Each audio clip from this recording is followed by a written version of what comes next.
You didn't wear a seatbelt. You sat in the back seat, sometimes the front, while the windows were slightly cracked and cigarette smoke drifted through the car. Classic rock hummed through the radio, and no one was hovering over you. It wasn't that your parents didn't care. They just weren't watching every second, and that small detail shaped you more than you realize. People who grew up in the 1970s carry a psychological fingerprint that's subtle but powerful. It's deeper than nostalgia, deeper than saying things were simpler back then, because simple doesn't always mean easy. The 1970s marked a turning point in the American family structure.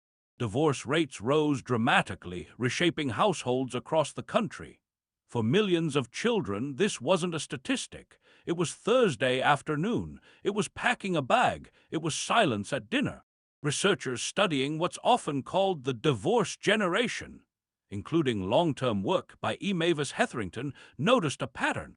Children who experienced family instability during this era often developed a specific worldview. Love can change. Stability can disappear. Adults are trying, but they don't always succeed. And here's what that did. You didn't just witness change, you adapted to it. You learned to keep things normal at school on Monday morning. You learned not to make it awkward. You learned to read the room before speaking. You became emotionally observant long before you had the language for it. There's a quiet maturity that formed in many 70s kids, not dramatic, not loud, just functional. Picture this. It's 1978. You're 10 or 11 years old. Your parent is late picking you up. Not because they forgot you mattered, but because life was heavy, work was heavy, everything felt uncertain. When they arrive, you both sit in the car and stare forward. The silence isn't explosive. It's just understood. Moments like that shape something inside a child. Psychologists sometimes refer to this as parentification, when children begin carrying emotional responsibilities that aren't fully theirs. From the outside, it looks like maturity. Inside, it can feel isolating. You became capable early, self-sufficient, independent, and that independence stayed with you. But here's the part people forget when talking about the 70s. You were also incredibly free, not in a cinematic, Instagram-ready way, real freedom. You left the house after breakfast and came home when the streetlights turned on. There were no cell phones, no tracking apps, no constant check-ins. Your parents had a general idea of where you were, and that was enough. Developmental psychologist Peter Gray has written extensively about unstructured, child-led play. It turns out that when kids are left to resolve conflicts, invent rules, and navigate social dynamics on their own, they develop a high tolerance for ambiguity. In simple terms, you became comfortable not knowing exactly how things would turn out. You can sit with uncertainty. You don't panic at every unknown. That skill is rare. There was also something happening culturally. The optimism of the 1960s had shifted.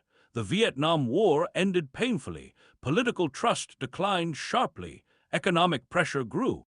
National confidence wavered. Children absorb emotional climates the way they absorb language, not because someone explains it, but because they live inside it. By 1980, public trust in government had dropped dramatically compared to the mid-1960s. You didn't study that in school.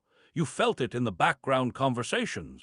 You learned skepticism without becoming completely cynical. You didn't automatically assume institutions were stable. You didn't assume authority always knew best. That created something interesting, a generation that questions quietly, that watches before believing, that trusts slowly but deeply. And here's what moves me most about people who grew up in the 1970s. Despite fractured homes, despite cultural uncertainty, despite emotional self-reliance, your loyalty runs deep. When you love someone, you mean it. You didn't grow up performing connection for an audience. There was no social media reinforcement, no endless validation loops. If someone stayed, that mattered. If a friendship lasted, it was intentional. Psychologist Dan McAdams talks about narrative identity, the idea that we build meaning through the stories we tell about our lives. For many 70s kids, those stories contain contradiction, freedom and instability, independence and loneliness, skepticism and loyalty. But living inside contradiction can create a specific kind of wisdom. You learn that life doesn't always resolve neatly. You learn that reality isn't curated.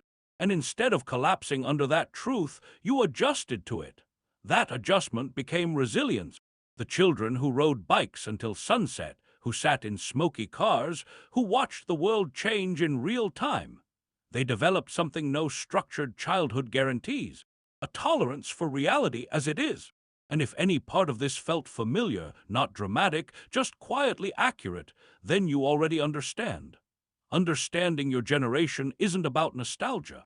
It's about recognizing the psychological patterns that shaped you.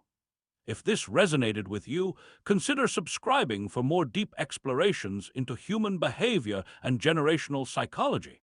There's always more beneath the surface.